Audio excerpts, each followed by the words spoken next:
واللاتی تخافون نشوزهن فعظوهن واهجروهن في المضاجع واضربوهن فإن أطعنكم فلا تبغوا عليهن سبيلا إن الله كان عليا كبيرا صدق اللہ العظیم۔ سب سے پہلے تو میں یہاں جتنے سمجھدار لوگ ہیں ان سے گزارش کروں گا وہ بیٹھ جائیں۔ مجھ کو یہاں پر کھڑا کیا گیا ہے تو میں کوشش کروں گا معاشرے کا ایسا ناسور جو آج ہمارے اور آپ کے بیچ میں پہلے زخم تھا، پھوڑا ہوا، اس کے بعد جو ہے ناسور بن گیا، اسی پر میں گفتگو کرنے کی کوشش کروں گا۔ حالانکہ ایسے ماحول میں جانتا ہوں کہ گفتگو بے اثر ہی ہوتی ہے، لیکن اس کے باوجود میں دل بڑا کر کے کھڑا ہو گیا ہوں، ورنہ میں ایسے ماحول میں گفتگو کرنے کا عادی نہیں ہوں، اس لیے کہ میں اپنی گفتگو ضائع کروں یہ میرا مزاج نہیں ہے۔ لیکن بہرحال کھڑا ہوا ہوں، کچھ باتیں جو ہے آپ لوگوں کے سامنے میں پیش کرنے کی کوشش کروں گا۔ سب سے پہلے تو ایک بات، ایک چھوٹا سا مسئلہ ہمارے اپنے معاشرے کا۔ آج جو نکاح ہو رہے ہیں، یہاں سے لڑکیاں اپنے سسرال جائیں گی، ٹھیک ہے، اپنے سسرال جائیں گی، جانے کے بعد وہ اپنی نئی زندگی کا آغاز کریں گی۔ کل تک وہ اپنی ماں باپ کے گھر تھی، آج وہ اپنے سسرال میں جا کر وہ زندگی کا آغاز کرنے والی ہے۔ تو یہاں پر میری گفتگو لڑکی کے سسرال والوں سے ہے، اور اس میں بھی خصوصیت کے ساتھ خواتین سے، عورتوں سے ہے۔ اس کی وجہ کے پیچھے جائیے، اس کے پیچھے ریزن کیا ہے کہ اتنی جلدی سمجھنے کا موقع نہیں دیتے۔ تو ہماری گزارش سب سے پہلے لڑکیوں کے سسرال والوں میں خواتین سے ہے، اگر ساس ہے تو ساس اپنے بہو کو وہ اپنے گھر کا ماحول سمجھنے کا موقع دے، نندے ہیں تو وہ اپنی بھاوج کو اپنے گھر کا ماحول سمجھنے کا موقع دے، اس لیے کہ ماحول جو بگڑتا ہے ساس سے یا نندوں سے بگڑتا ہے۔ سب سے زیادہ تکلیف اگر نہیں آنے والی دلہن سے ہوتی ہے، یہ ہمارا تجزیہ ہے، مشاہدہ ہے، اور اس کا حل ہم نے قرآن سے تلاش کرنا ہے، حدیث مصطفیٰ سے تلاش کرنا ہے۔ لیکن آج ہم قرآن اور حدیث کا نام تو لیتے ہیں، جہاں تک بات آتی ہے اپنی طبیعت کی تو پھر شریعت کنارے رہ گئی، طبیعت وہاں پر غالب آتی ہے۔ تو سب سے پہلے جو بہو آ رہی ہے اس بہو کو سمجھیں، اس کا مزاج کیا ہے۔ وہ ایک نئے گھر میں آئی ہے، آپ کے یہاں پہ ایک نئے ماحول میں آئی ہے، آپ اس کو اپنے گھر کا ماحول سمجھنے کا موقع دیں۔ کیسے؟ ایسے کہ پہلے اپنے ماں باپ کے یہاں پر وہ 8 بجے اٹھتی تھی سو کر، اس کی عادت ہے 8 بجے اٹھنا۔ اب اگر ساس اس کو تانے دے گی، نندے اس کو تانے دے گی کہ نہیں تجھے صبح اٹھنا ہی ہے، یہ تیرے باپ کا گھر نہیں ہے، ظاہر سی بات ہے کہ انسان کا دل ہے، اور انسان میں بھی وہ سب سے نازک دل ہے جس کو عورت کا دل کہا جاتا ہے، دل ٹوٹتا ہے۔ اگر طنز کیا یا تانے دیے، اگر اسی کے بدلے میں پیار سے بٹھا کر ساتھ سمجھا دے، نند سمجھا دے کہ ہمارے گھر کا ماحول یہ نہیں ہے کہ تو صبح 8 بجے اٹھ، ہمارے گھر کا ماحول یہ ہے کہ صبح 6 بجے اٹھا جاتا ہے، بیٹھا کر سمجھائے۔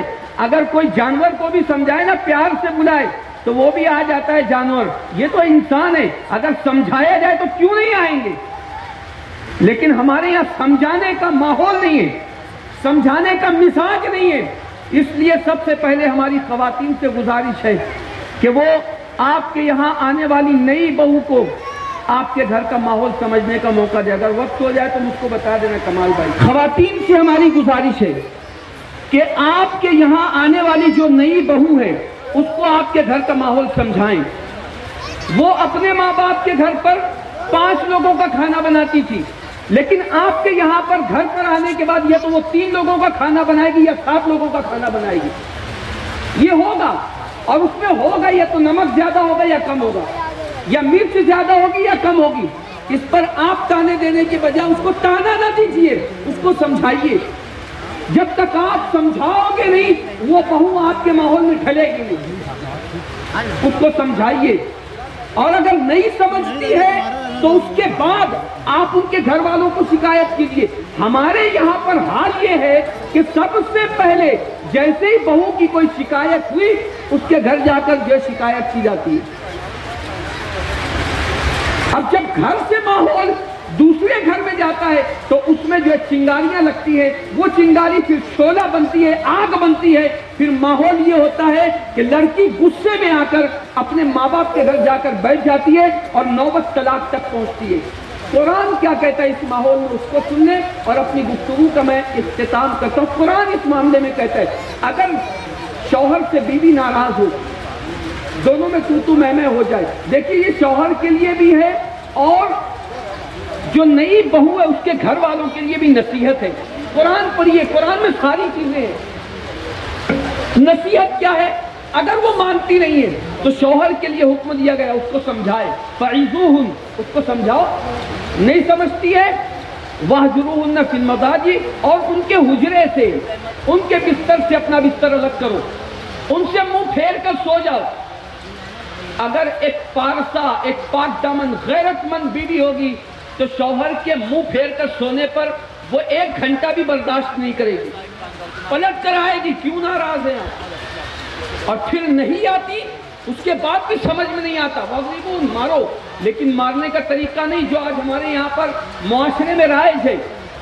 لاتوں سے مارو, گھوسوں سے مارو. یہ عورت ہے, انسان ہے, کوئی جانور نہیں ہے. جانوروں پر بھی میرے نبی نے کہا کہ رحم کرو, ان پر سواریاں نہ کرو. اگر بات کرنا ہو تو ان سے اتر جاؤ. یہ میرے نبی نے درس دیا ہے. تم عورتوں کو مارتے ہو لاتوں اور گھوسوں سے. اگر مارنے کا حکم دیا وَضْرِبُوهُنْ تو کہا کہ مسواک جیسی لکڑی سے مارو تاکہ اس کو پتا چلے کہ میرا شوہر ناراض ہے. اور اس کے بعد بھی اگر بات نہیں بنتی تو قرآن کہتا ہے وَإِنْ خِفْتُمْ شِقَاقَ بَيْنِهِمَا فَابْعَثُوا حَكَمًا مِّنْ أَهْلِهِ وَحَكَمًا مِّنْ أَهْلِهَا. اور اگر اس کے بعد بھی دونوں میں بات نہیں بنتی ہے تو قرآن کہتا ہے ایک حکم, ایک فیصل, ایک منصف لڑکا لے کر آئے اور ایک منصف, ایک جج کو ایک لڑکی لے کر آئے. پھر وہ دونوں آنے کے بعد دونوں کی بات کو سنیں, اور بات سننے کے بعد قرآن کہتا ہے ان دو لڑکی والوں کو اکساتے ہیں نا, یہ جو پیڑ بھرو لوگ ہوتے ہیں نا, پیڑ بھرو, ہاں, جن کے پیڑ بہت زیادہ باہر آ گئے, کیوں 400 گھروں کر دیتے ہیں. کیوں ایسی صلاح دیتے ہو, کیوں ایسا مشورہ دیتے ہو؟ کیا تمہیں اللہ سے ڈر نہیں لگتا؟ کیا جہنم میں تمہیں جہنم سے ڈر نہیں لگتا؟ قیامت کے دن اللہ کی بارگاہ میں جواب نہیں دینا ہے؟ اگر تمہیں منصف بنایا گیا ہے, اگر تمہیں بلایا گیا ہے پنچ کی حیثیت سے, تو تمہارا کام یہ ہے, قرآن کہتا ہے یریدا اصلاحا, دونوں کا کام ملانے کا ہو تو یوفق اللہ بینہما. جب دونوں کا ارادہ, دونوں کا جو منصف آئے ہیں ان کا مزاج یہ ہو کہ ہم میاں اور بیوی کے درمیان میں صلح کرا دیں تو یوفق اللہ بینہما, اللہ تعالیٰ میاں اور بیوی کے درمیان میں محبت ڈال دے گا. یہ ہے قرآن, اس پر عمل کرنے کی کوشش کریں. اپنی گفتگو کو میں ختم کرتا ہوں بس یہی امید پر کہ آج ہم یہاں پر سب آئے ہیں تو قرآن اور شریعت کے مطابق اپنی زندگی کو گزارنے کی کوشش کریں.